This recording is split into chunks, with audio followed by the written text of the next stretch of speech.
Hello student, good afternoon.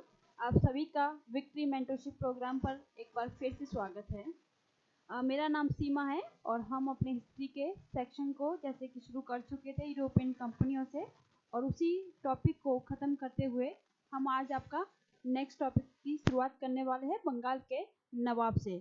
उससे पहले आप विक्ट्री मेंटरशिप चैनल को लाइक सब्सक्राइब कर लीजिएगा ताकि नेक्स्ट आने वाला वीडियो आपके पास में नोटिफिकेशन आ सके। ठीक है, तो अगर आप लोगों को जो 2 क्लासेस अब तक हमारी जो हो चुकी है उसको आप पहले क्लास को लीजिएगा, तभी आपको जो नेक्स्ट क्लासेस है वो समझ में आ पाएगी, क्योंकि सारी क्लासेस एक दूसरे से कनेक्ट है। ठीक है ना, तो चलिए आज हम शुरुआत करते हैं। उससे पहले थोड़ा बहुत जो कल की आपकी क्लासेस हुई थी एक बार उसको रिकॉल कर लेते हैं हम एक बार।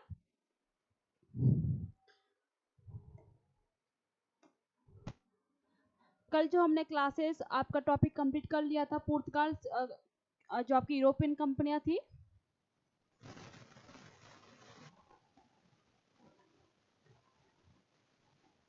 यूरोपियन कंपनियां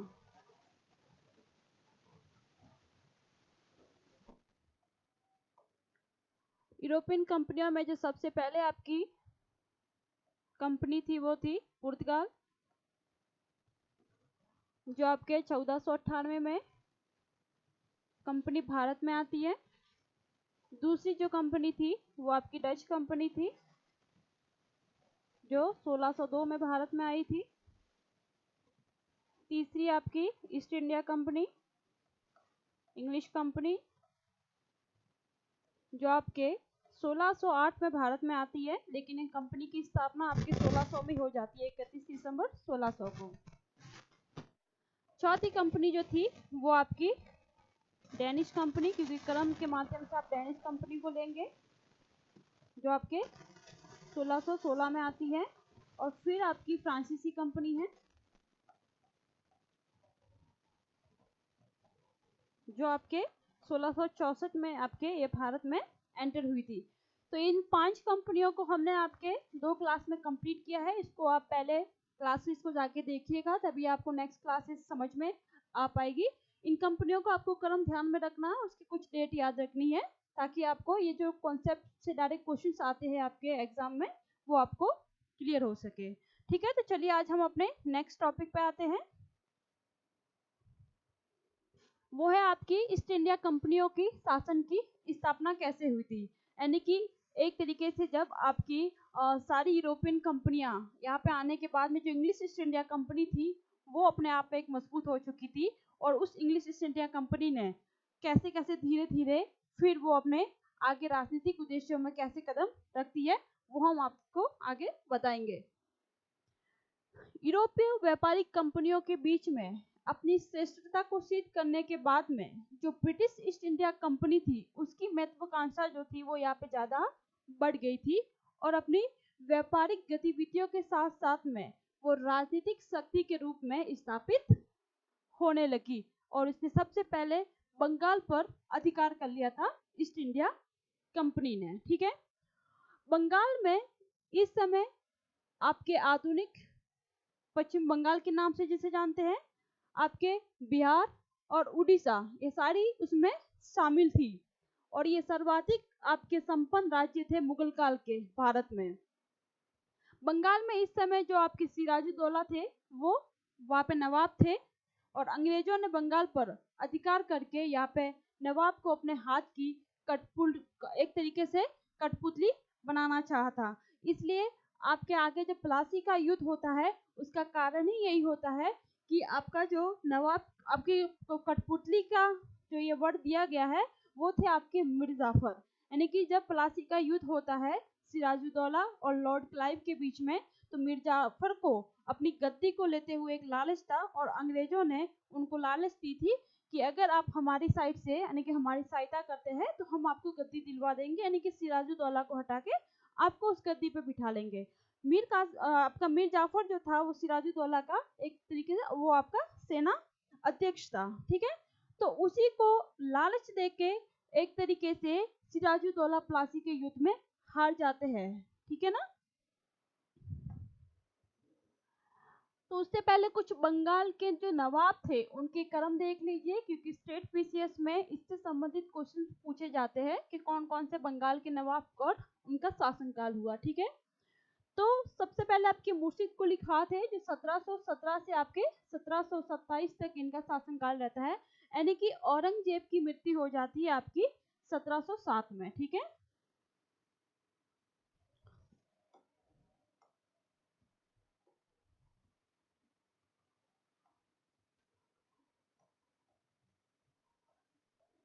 औरंगजेब की मृत्यु के बाद में आपके उत्तराधिकारी को लेकर एक तरीके से यहाँ पे आपके विवाद छिड़ गए थे। ठीक है ना, जिसमें इनके तीनों बेटों के बीच में ही आपके जो बहादुर शाह प्रथम जो थे लोगों के बीच में ही आपके युद्ध हुए थे, और जो बाद में बहादुर शाह प्रथम थे जिनको पदवी दी गई थी मुअज्जम के नाम से वो जाने जाते थे, वो उस शासन की गद्दी संभालते हैं। लेकिन जो बंगाल के आपके जो नवाब थे उनमें मुर्शिद कुली खां पहले नवाब थे जो 1717 से 27 तक का उनका शासन था। उसके बाद में आपके सुजाउद्दीन आते हैं, सरफराज खां आएंगे, फिर आपके अलीवर्दी खां आते हैं जो 1740 से लेके 1756 तक इनका जो है वो आपके शासन रहता है, और उसके बाद में आपके सिराजुद्दौला आते हैं। अलीवर्दी खां जो थे वही आपके एक तरीके से कभी भी अंग्रेजों की स्वाधीनता जो थी इन्होंने कभी स्वीकार नहीं की थी, यानी कि वो हमेशा अंग्रेजों के अगेंस्ट में ही रहे थे। इसलिए अलीवर्दी खां ने ही अंग्रेजों को एक तरीके से मधुमक्खी के छत्ते की एक तरीके से उन्होंने अपना कोर्स दिया था। ये कोर्स आपको ध्यान रखने हैं कि किसने मधुमक्खी के छत्तों को किसके लिए प्रयुक्त किया गया था, तो अलीवर्दी खां ने अंग्रेजों के लिए ये प्रयुक्त किया था, और ये क्वेश्चन पूछा हुआ है आपका।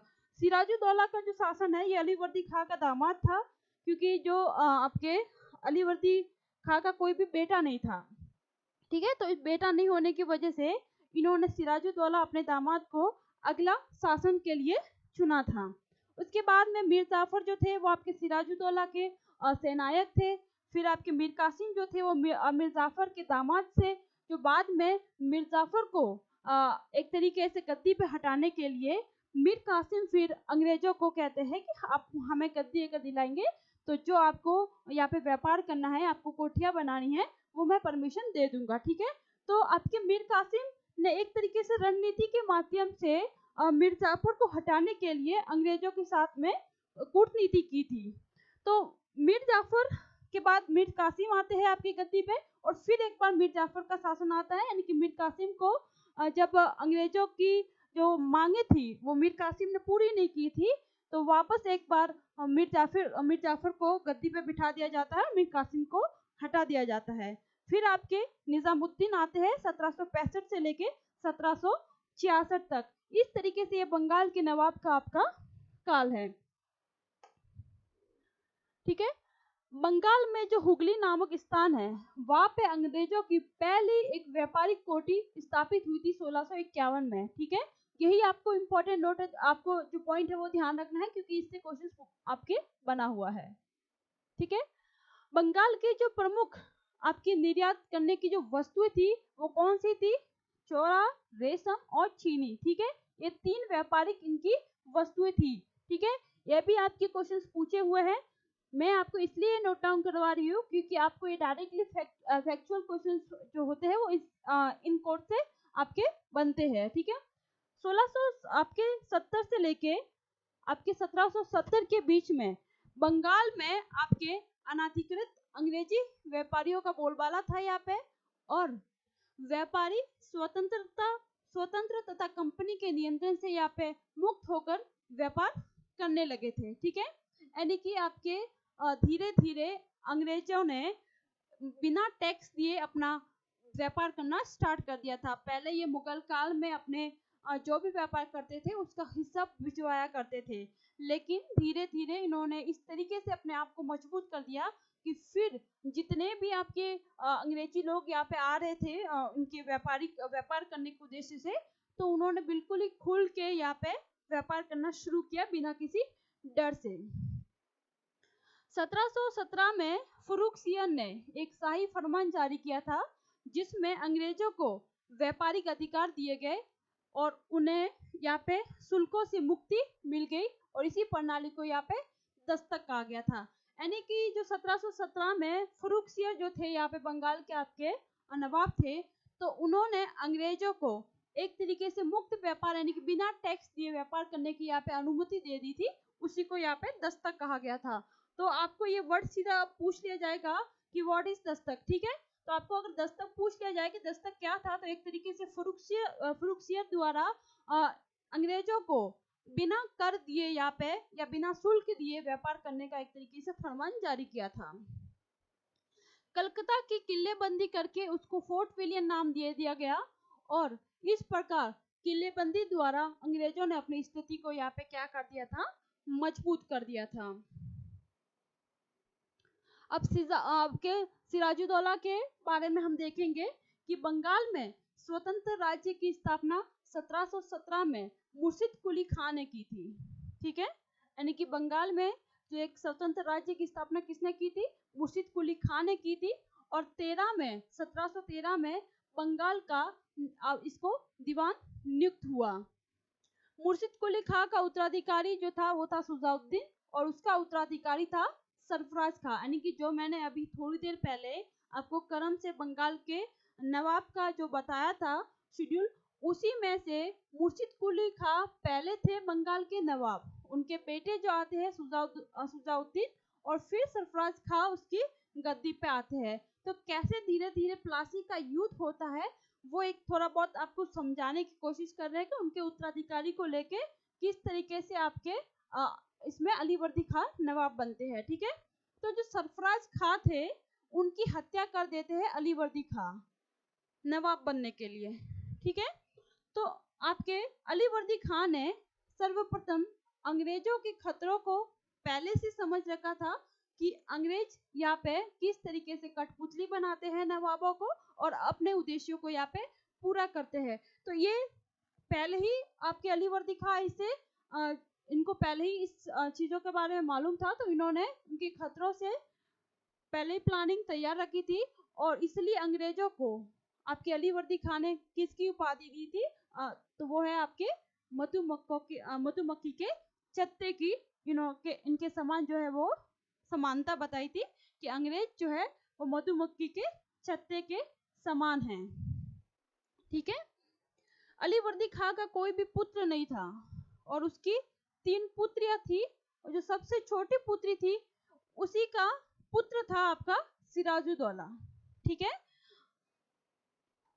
और बाद में 1756 में अलीवर्दी खां की जब मृत्यु हो जाती है तो सिराजुद्दौला जो था वो यहाँ पे शासक बनता है और अलीवर्दी खां की दोनों पुत्रियां जो थी वो सिराजुद्दौला को पसंद नहीं करती थी। यानी कि उनका कहना था कि जो उनका बड़ा बेटा था, जो इनकी 2 पुत्रियों के, उनको इस गद्दी पे बिठाया जाए। लेकिन आपके अलीवर्दी खां को सिराजुद्दौला को उत्तराधिकारी उचित समझा तो इन्होंने उनको गद्दी पे बिठा दिया। तो इनके कई अपने ही घर वाले एक तरीके से उनके अगेंस्ट में हो गए थे, जिनमें से इनकी 2 मौसियां थी, ठीक है, और एक पूर्णिया के जो आपके राजा थे, ठीक है। आपके पूर्णिया के जो नवाब थे वो इनके अगेंस्ट में हुए थे। फिर सिराजुद्दौला के राजगद्दी के प्रतिद्वंदी और विरोधियों में जो प्रमुख थे वो पूर्णिया के नवाब थे शौकत अली गंज और आपके सिराज की मौसी थी घसेटी बेगम और उसका सेनापति था मीर जाफर। ये आपके सिराजुद्दौला के अगेंस्ट में थे। सिराजुद्दौला के अंग्रेजों से संबंध बिगड़े क्योंकि शौकत जंग और जो आपके राज वल्लभ थे के पुत्र कृष्ण वल्लभ को अंग्रेजों ने यहाँ पे क्या दे दी थी, शरण दे दी थी। यानी कि सिराजुद्दौला के जो एक तरीके से प्रतिद्वंदी हुए थे शौकत जंग और राज वल्लभ के पुत्र थे कृष्ण वल्लभ, तो अंग्रेजों ने उनको सहायता दे दी थी रहने के लिए जब वो वहां से भागे थे। तो इस तरीके से सिराजुद्दौला और अंग्रेजों के बीच में एक तरीके से आपके क्या होते हैं, फूट डल जाती है उनकी। 1756 में यूरोप में सप्तवर्षीय युद्ध जो है वो छिड़ जाने से अंग्रेज व फ्रांसीसियों ने अपने गोदामों को यहाँ पे एक तरीके से दुर्गीकृत करना शुरू कर दिया और सिराज के मना करने के बाद भी फ्रांसीसी मान गए थे, लेकिन अंग्रेज यहाँ पे नहीं माने थे। मैंने आपको कर्नाटका के जब युद्ध हुए थे इंग्लिश ईस्ट इंडिया कंपनी और फ्रेंच के बीच में, जब आपको ये बताया था कि सप्तवर्षीय युद्ध जब यूरोप में आपके छिड़ा था, यानी कि जो आपका कर्नाटक का युद्ध होता है, तीसरा कर्नाटक का युद्ध होता है, ठीक है, जो आपकी 1756 से लेके 1763 के बीच में ये आपका युद्ध छेड़ा था। तो उस समय आपके सिराजुद्दौला ने, जो बंगाल के नवाब थे, उन्होंने समझाया था कि आपने जितनी भी यहाँ पे अपनी कोटियां स्थापित की है, एक तरीके से इन्होंने वहां पे अपने अपने जो जमीन आपके नवाब की थी उस पे आपके अंग्रेजों ने एक तरीके से अपने हक जमा लिए थे। तो फ्रांसीसियों को तो कहने पे उन्होंने वहां से अपनी सारी जो यहाँ पे गोदाम थे वो हटा दिए थे, लेकिन अंग्रेज जो थे वो ये इस पे हटाने के लिए राजी नहीं हुए थे। तो इसी को लेके आगे इन लोगों के बीच में युद्ध छिड़ जाता है। 15 जून 1756 में सिराज ने, यानी कि सिराजुद्दौला ने कलकत्ता पर फिर आक्रमण कर दिया। जब अंग्रेजों ने सिराजुद्दौला की बात नहीं मानी तो इनको मजबूर होकर कलकत्ता पे आक्रमण करना पड़ा, और 5 दिन बाद ही फोर्ट विलियम पर भी अधिकार कर लिया। फोर्ट विलियम पर जो अंग्रेजों ने यहाँ पे अपनी किलेबंदी कर दी थी, तो उस किलेबंदी को हटाने के लिए, यानी कि ये जो फोर्ट विलियम था, इसके चारों ओर गोले और जो बारूद थे वो अंग्रेजों ने एक तरीके से यहाँ पे बिछा दिए थे, ठीक है।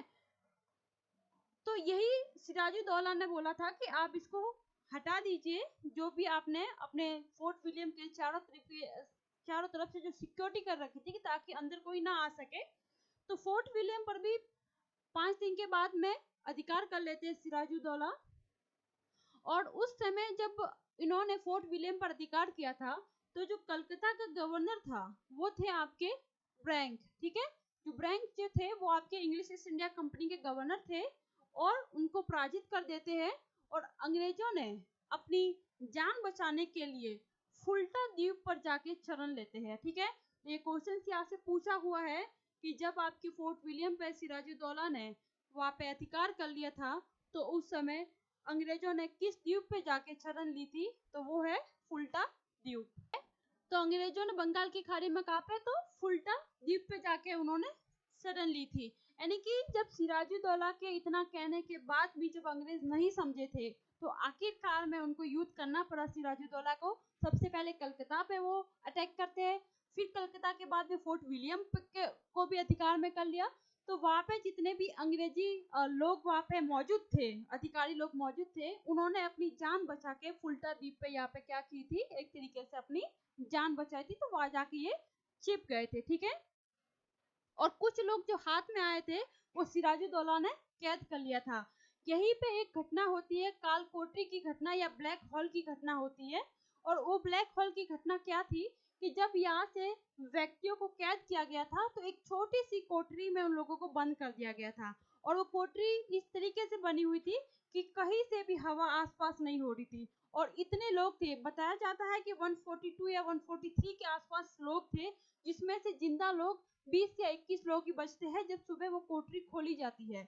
कुछ लोग जो वहां पे मर जाते हैं वो सांस नहीं आने की वजह से मर जाते हैं, कुछ भीड़ भाड़ की वजह से मर जाते हैं, तो कुछ लोग धक्का मुक्की की वजह से एक दूसरे के ऊपर गिरने से, ठीक है ना। तो यही घटना थी ब्लैक हॉल की घटना, ठीक है। तो क्या है इसके बारे में मैंने आगे थोड़ा बहुत आपको बताया भी है, आपको उसको मेन बात डेट को याद रखना है, ठीक है। और एक घटना किसके काल में हुई थी वो याद रखना है। ये है कालकोटी की घटना जो आपकी 20 जून 1756 को होती है, ठीक है। स्टेट पीसीएस में इससे संबंधित क्वेश्चन पूछा हुआ है कि कालकोटी की घटना कब हुई थी। तो सिराजुद्दौला द्वारा कलकत्ता पे आक्रमण करने के बाद में जितने भी अंग्रेजी लोग पकड़े गए थे उन सबको यहाँ पे कैद खाने में डाल दिया गया था, यानी कि एक कोठरी में डाल दिया गया था, जिसमें कुल 146 लोग थे, जिसमें 23 लोग ही जीवित बचे थे, ठीक है ना। यानी कि आंकड़ा दिया हुआ है, और जरूरी नहीं है कि आंकड़ा वास्तविक आंकड़ा है, ठीक है। इतिहासकारों ने जितनी जानकारी हमें बुक्स में दी है उसके माध्यम से बताया जाता है कि 146 लोगों को वहां पे पकड़ा गया था, जिसमें से मॉर्निंग में जब वो दरवाजा खोला जाता है तो 23 लोग ही उसमें से जिंदा बचे थे। और एक तो आपके अंग्रेजी व्यक्ति थे हॉलवेल, ठीक है, ये जिंदा उसमें से बच गए थे। और उन्होंने ही एक हॉलवेल ने इस घटना को पूरी तरीके से देखा था, इसलिए इन्होंने ब्लैक होल की घटना का इन्होंने ये नाम दिया था, ठीक है। अब प्लासी का युद्ध देखिए, प्लासी का युद्ध आपको थोड़ा बहुत समझ लेना चाहिए कि ये युद्ध होने का कारण भी क्या था, क्योंकि अंग्रेजों को समझाने के बाद में भी जब चीजें उन लोगों ने बातें नहीं मानी, तब जाके ये प्लासी का युद्ध भी कहीं ना कहीं होता है, क्योंकि सिराजुद्दौला एक तरीके से वहाँ का नवाब थे, उनको उनकी बात माननी चाहिए थी, लेकिन अंग्रेजों ने अब धीरे धीरे वो ऐसे मजबूत होने लग गई थी कि वो समझने लगे कि अब हम ही यहाँ के राजा है, हम ही यहाँ के महाराजा है, ठीक है ना। तो यही कहीं ना कहीं सारी घटनाएं होने का कारण है, एक दूसरे के अपने अपने बातों को ना मानना। तो प्लासी का युद्ध जो होता है वो होता है आपके 23 जून 1757 को ये युद्ध होता है। किनके बीच होता है? सिराजुद्दौला और लॉर्ड क्लाइव के बीच में होता है। यही मेन फैक्ट है, आपको ध्यान रखने हैं, जो क्वेश्चन पूछे हुए हैं डायरेक्ट इससे, ठीक है। और प्लासी नाम की एक जगह जो है वो बंगाल में है, ठीक है। ये प्लासी जो है वो एक जगह है बंगाल की, जो नदिया जिला, यानी कि बंगाल का एक जिला है नदिया, और एक नदिया जो है वो भागीरथी नदी के तट, यानी कि गंगा भागीरथी नदी के तट पर बसा हुआ है।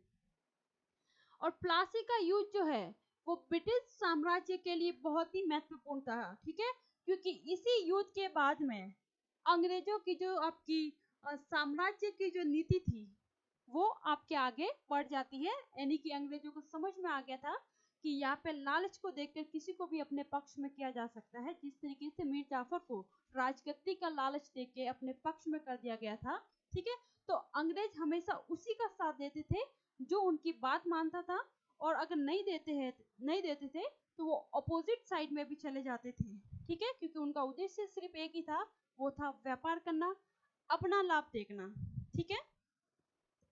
प्लासी के युद्ध में ब्रिटिश साम्राज्य के लिए बहुत महत्वपूर्ण था, क्योंकि ब्रिटिश साम्राज्य द्वारा भारत में पूरी तरीके से सत्ता पर नियंत्रण रखने का ये पहला अवसर उनको दिखा था, ठीक है।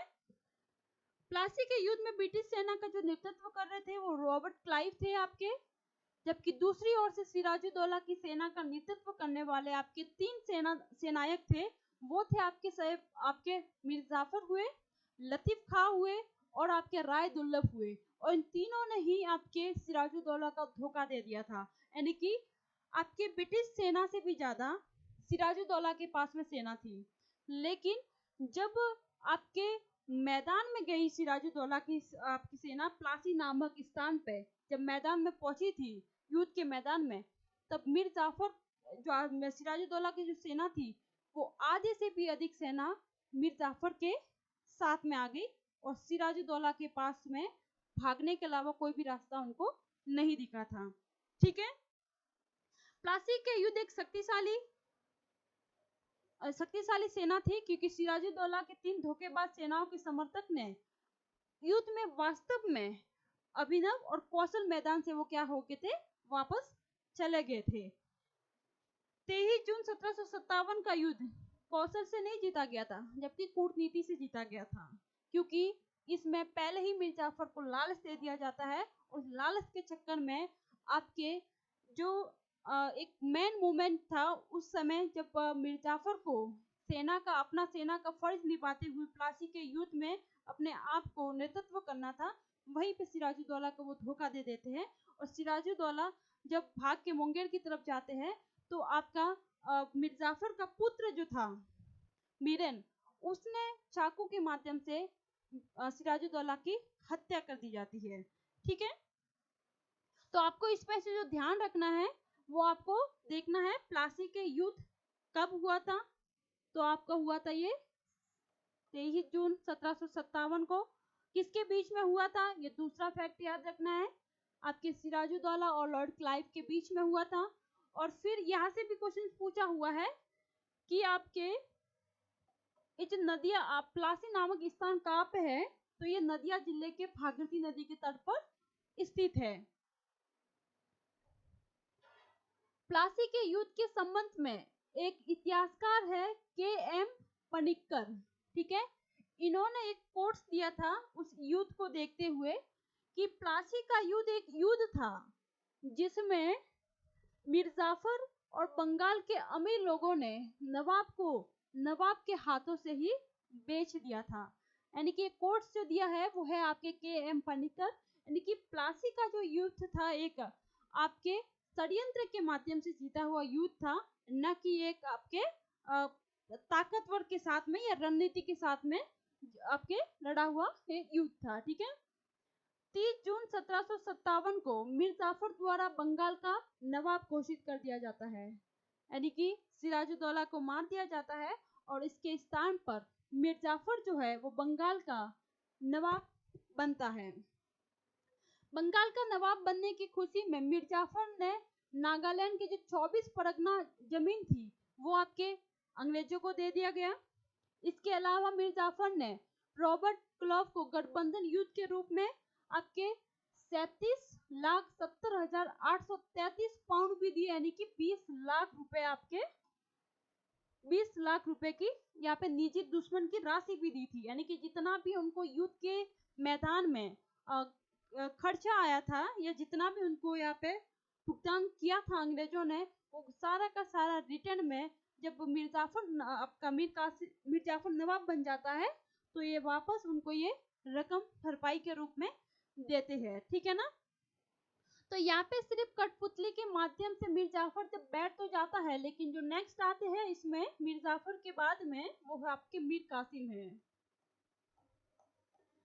इसका रीजन क्या था कि मीर जाफर को हटा दिया गया था, यानी कि अंग्रेज मीर जाफर का साथ छोड़कर मीर कासिम के साथ क्यों दिया था। इसका रीजन ये था कि बंगाल के 3 क्षेत्र थे चटगांव, ठीक है, जो ये तीनों क्षेत्र जो थे वो आपके मीर जाफर अंग्रेजों को देने के लिए राजी नहीं हो, चिंचुरा चटगांव जो आपके मीर जाफर अंग्रेजों को देने के लिए नहीं मान रहा था, और यही मीर कासिम ने अंग्रेजों के साथ में संधि कर लिया, एक तरीके से उनसे एग्रीमेंट कर लिया कि अगर आप मुझे मीर जाफर के जगह अगर मुझे आप नवाब की गद्दी पे बिठा देते हैं तो ये तीनों ही क्षेत्र में आपको लौटा दूंगा। लेकिन मीर कासिम अपनी गद्दी पर बैठने से पहले उसने सबसे पहले अपनी रणनीति बना दी थी कि अपनी जो राजधानी थी उस राजधानी को मुंगेर से मुर्शिदाबाद वो ट्रांसफर कर लेता है और अपनी सेना को सबसे पहले वो मजबूत करता है, क्योंकि उसने सिराजुद्दौला के साथ में जो धोखा किया गया था मीर जाफर के द्वारा, वो पहले ही उस चीज को समझ चुका था कि अंग्रेज किसी के भी साथ में जा सकते हैं वो अपने लाभ को देखते हुए। इसलिए अली वर्दी खान ने उनको मधुमक्खी के छत्ते के समान उनको बताया था। ठीक है। तो इसके बाद में मीर जाफर के बाद में मीर कासिम आपके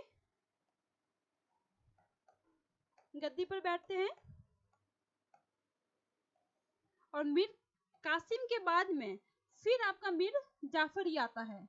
क्यों? क्योंकि मीर जाफर आपका मीर कासिम जो था वो आपके अंग्रेजों के साथ में जब वो गद्दी पे बैठ जाता है तो वो अंग्रेजों के जो साथ में उनके भी कूटनीतिक संबंध जो है वो धीरे धीरे खराब हो गए थे, और इस तरीके से उनका वापस नवाब मीर जाफर बन जाते हैं। ठीक है ना। फिर आपके बक्सर का युद्ध होता है। बक्सर का युद्ध होता है 22 अक्टूबर 1764 को। ठीक है। ये जो युद्ध होता है वो एक तरीके से आपके कूटनीति का युद्ध नहीं था, पूरी तरीके से तैयारी के साथ में युद्ध था, जिसमें दोनों ही नेतृत्व यानी कि आपके नवाब हो या फिर आपकी इंग्लिश ईस्ट इंडिया कंपनी हो, दोनों ने अपनी पूरी रणनीति के साथ में ये युद्ध लड़ा था।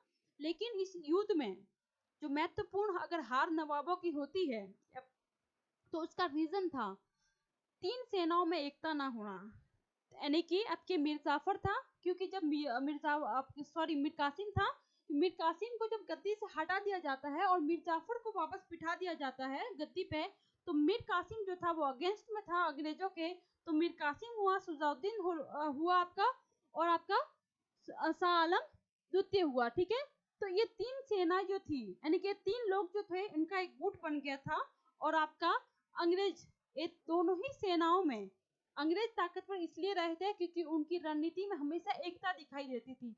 लेकिन इन तीनों के बीच में एक गुट बनने के बाद में भी ये सिर्फ एक समझौते के माध्यम से एक हुए थे, लेकिन इन तीनों में कोई भी रणनीति नहीं थी, आपस में कोई भावना ही नहीं थी। ठीक है। इसलिए बक्सर का युद्ध भी निसफल रहता है नवाबों के लिए। इस युद्ध में एक तरफ मीर कासिम थे तो एक तरफ आपके अवध के नवाब थे सुजाउद्दौला, और फिर आपके मुगल सम्राट थे शाह आलम। ठीक है। और दूसरी तरफ आपके अंग्रेजों की तरफ से जो नेतृत्व कर रहे थे वो थे आपके हेक्टर मुनरो। ठीक है, कौन थे आपके? हेक्टर मुनरो, जो अंग्रेजों की तरफ में इस युद्ध से लड़ रहे थे। इसलिए आपको जब ये आप बक्सर का युद्ध पढ़ते हैं तो आपको मेन जो फैक्ट है वो यही ध्यान रखना है कि बक्सर का युद्ध कब हुआ था। तो बक्सर का युद्ध हुआ आपके 22 अक्टूबर 1764 को हुआ था। और फिर सिर्फ इतना ध्यान रखना कि किसके बीच में हुआ था। तो दो आपके गुट बना लीजिए।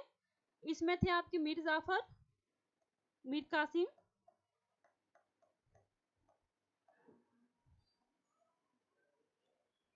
ये हिस्ट्री का सेक्शन है और इसमें कुछ नाम ऐसे सिमिलर होते हैं कि कुछ नाम गलती से रिपीट बोले जा सकते हैं, तो मैं आपको वापस बोलूंगी कि हाँ गलती हुई है, तो आप लोग चीज को समझ के चलिएगा।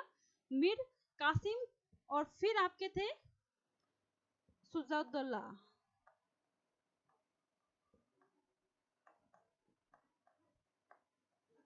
और तीसरा व्यक्ति कौन था आपका? शाह आलम।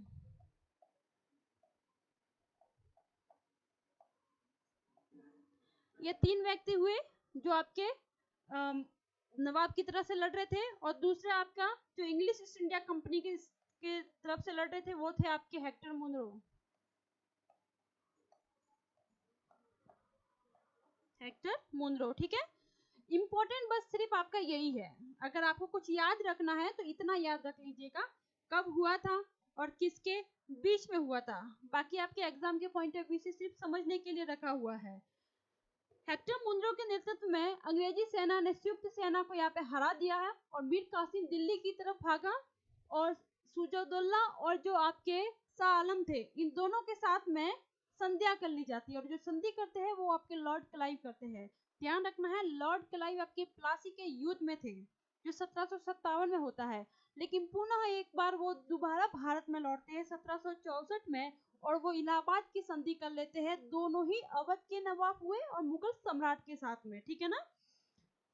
तो प्लासी के युद्ध तो षड्यंत्र का परिणाम था यहाँ पे, क्योंकि प्लासी को युद्ध को एक तरीके से मीर जाफर को कठपुतली बना के जीता गया था। लेकिन बक्सर का युद्ध जो था वो एक अनुशासित और आधुनिक फौजों के साथ में लड़ा हुआ विजय का युद्ध था।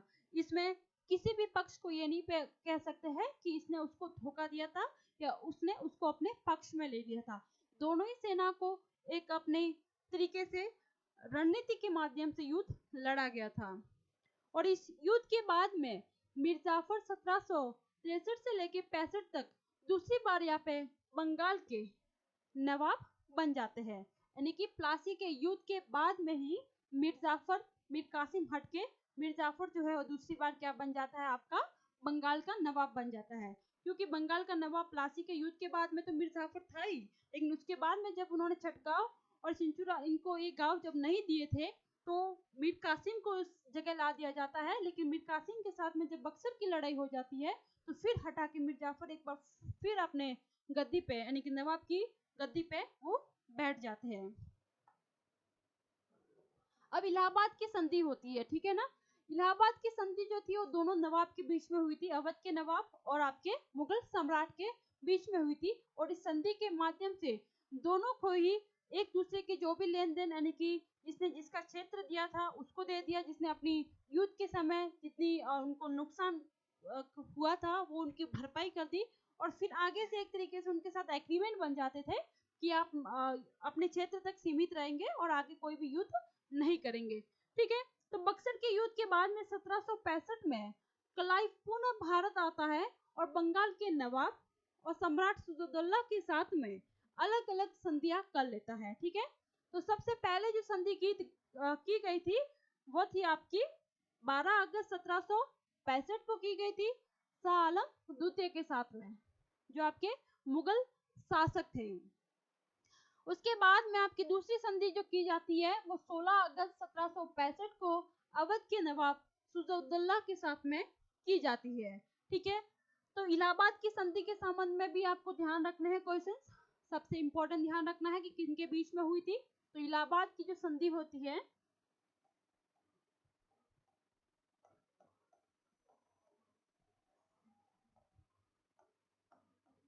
वो आपको इसकी मेन डेट याद रखना है। इलाहाबाद की संधि आपके दो व्यक्तियों के बीच में की जाती है। एक तो थे आपके अवध के नवाब और एक थे आपके मुगल शासक। तो अवध के जो नवाब थे आपके सुजउद्दौला,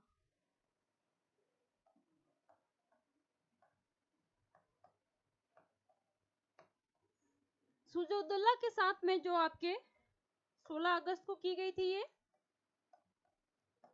16 अगस्त 1765। और आपके जो मुगल शासक थे शाह आलम द्वितीय,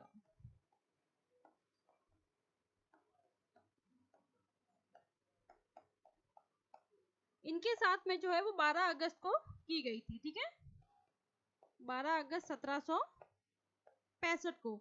बस यही इंपॉर्टेंट फैक्ट आपको ध्यान में रखना है इलाहाबाद की संधि। ठीक है, और इस संधि के माध्यम से ही दोनों के साथ में एग्रीमेंट बन चुके थे, जो बाद में आपके किसी भी पक्ष में ना रहते हुए अपने अपने क्षेत्र में यहाँ पे क्या करेंगे, वो शासन करेंगे। ठीक है, फिर बंगाल में द्वैत शासन आता है, यानी कि जब आपके बक्सर का युद्ध खत्म हो जाता है, इलाहाबाद की संधि कर दी जाती है दोनों ही नवाब और आपके शासक के साथ में, तो फिर बंगाल में लॉर्ड क्लाइव के द्वारा द्वैत शासन ला दी जाती है। ठीक है, द्वैत शासन का मतलब यहाँ पे होता था कि जितने भी आपके रेवेन्यू डिपार्टमेंट हुए, सैनिक अध्यक्ष हुए, जो भी आपके इंपॉर्टेंट काम्स होते थे, तो उसको आपके गवर्नर यानी कि आपके जो बंगाल के गवर्नर हो, सॉरी, जो इंग्लिश ईस्ट इंडिया कंपनी के आपके गवर्नर होते थे, उनके हाथ में रहते थे। और जितने भी आपके स्वशासन हुआ या आपको शिक्षा के क्षेत्र में देखना है, रोजमर्रा की चीजें देखनी है, वो आपको किसको दे दिया जाता था, वो आपके जो भी नवाब थे, जैसे बंगाल के नवाब हुए, आपके मुगल शासक हुए, उनको दे दिया जाता था। जिस तरीके से आप वर्तमान स्थिति को देखेंगे कि आपकी जो चीजें होती थी कैसे केंद्र को दी जाती थी, कैसे आपको अभी राज्य को दी जाती है, और समवर्ती सूची में आपको ऐड की जाती है। तो कहीं ना कहीं चीज प्रभाव आपको अभी देखने को मिलता है, जो आपकी 7वीं अनुसूची में ऐड है, आपकी तीनों सूचियां। ठीक है, तो क्लाइव ने दौरी व्यवस्था यहाँ पे अपनाई थी, और दौरी व्यवस्था में प्रशासन के अधिकार, राजस्व वसूली और दीवानी जो न्याय थे, वो आपके किनके पास में रखे थे, वो लॉर्ड क्लाइव ने, यानी कि गवर्नर के पास में रहते थे, यानी कि इंग्लिश ईस्ट इंडिया कंपनी के पास में रहते थे। वही आंतरिक शांति हुई, फौजदारी न्याय हुए, और अन्य समस्त जो भी उत्तरदायित्व रहते थे, वो नवाब के हाथों में छोड़ दिया जाता था। यानी कि पैसे हम इकट्ठा करेंगे, कहाँ टैक्स लगेगा क्या नहीं, वो हम सब देखेंगे। ठीक है ना, लेकिन जितना भी आपको जन सामान्य की बातें जो रहेगी, सेवा रहेगी, वो आपको नवाब के हाथ में रहेगी। कंपनी ने दीवानी कार्य के लिए बंगाल में, ध्यान रखना है, बंगाल में तो मोहम्मद रजा खां को, और बिहार में राजा सिताब राय को यहाँ पे नियुक्त कर दिया जाता है। ठीक है, और उसके बाद में आपके क्लाइव ने प्रशासन में कुछ सुधार भी लाए थे, जैसे कि यहाँ पे जो उफाल लिए जाते थे उन पे रोक लगा दी, निजी व्यापार बंद करवा दिए यहाँ पे, और मुंगेर और इलाहाबाद में जो श्वेत विद्रोह हुआ था, ठीक है, वो इसी का परिणाम है, आपके लॉर्ड क्लाइव के जो बाद में ये श्वेत आपके विद्रोह छेड़ते हैं। यानी कि क्लाइव ने आपके जो सुधार किए थे उसमें थे दहेज प्रथा को लेकर, एक तरीके से उपहार लेने पर रोक लगाना, मतलब दहेज प्रथा। ठीक है, और निजी व्यापार बंद करवा दिए थे, यानी कि जितने भी आपके इंग्लिश ईस्ट इंडिया कंपनी के अगेंस्ट में आपकी जितनी कंपनियां जो भी खोल के बैठे थे व्यापार, प्राइवेट कंपनियों को, उनको यहाँ पे एक तरीके से बंद करवा दिया गया था। ठीक है ना, तो ध्यान रखना है कि बंगाल में द्वैत शासन कब लागू हुआ था, तो वो हुआ था आपके 1765 से लेके 1772 में। तो जब 1772 में आपके वार्न हेस्टिंग के द्वारा इसको द्वैत शासन को खत्म कर दिया जाता है, जिसको आप क्रम से जब आप बंगाल आप जब गवर्नर के सेक्शन देखेंगे, जो क्रम से आपके एक एक आए थे, तो उसमें आपको ये सारी चीजें मालूम पड़ेगी कि कौन गवर्नर ने क्या भारत में काम किया था। ठीक है, तो इसका भी हम आगे एक बार थोड़ा रिव्यू करके देखेंगे, क्योंकि आपके जो मेन इंपॉर्टेंट गवर्नर ये रहे थे भारत में, उनसे संबंधित क्वेश्चंस बहुत बार स्टेट पीसीएस हो यूपीएससी एग्जामिनेशन हो, या जो छोटे मोटे आपके एग्जाम होते पटवार एसआई, उसमें डायरेक्टली ये क्वेश्चन सारे आपके पूछे जाते हैं। तो मेन बंगाल में जो आपके द्विज शासन में ध्यान रखना है किसके द्वारा, क्लाइव के द्वारा लाया गया था। और फिर इसमें द्विज शासन का मतलब ये होता था कि इसमें दो प्रणालियां अपनाई थी, जिसमें आपके प्रशासन, राजस्व वसूली और जो दीवानी न्याय होंगे वो आपके क्लाइव के हाथ में यानी गवर्नर के हाथ में रहते थे, और जितने भी आपके जनसामान्य की सेवाएं होंगी वो आपके नवाब के हाथों में छोड़ दी जाएगी। एक इम्पोर्टेंट फैक्ट ये है कि जब आपके क्लाइव ने यहाँ पे द्विज शासन प्रणाली अपनाई थी तो उसमें दो व्यक्तियों को यहाँ पे दीवान के रूप में नियुक्त किया था। तो वो थे आपके बंगाल में मोहम्मद शाह रजा खां, और आपको बिहार में ध्यान रखना है राजा सीताब राय को नियुक्त किया था। बाद में आपके वॉन हेस्टिंग के बाद में 1772 में आपकी द्विज शासन प्रणाली को हमेशा के लिए यहाँ पे खत्म कर दिया जाता है। ठीक है, तो इस तरीके से ये आपके सारे टॉपिक थे।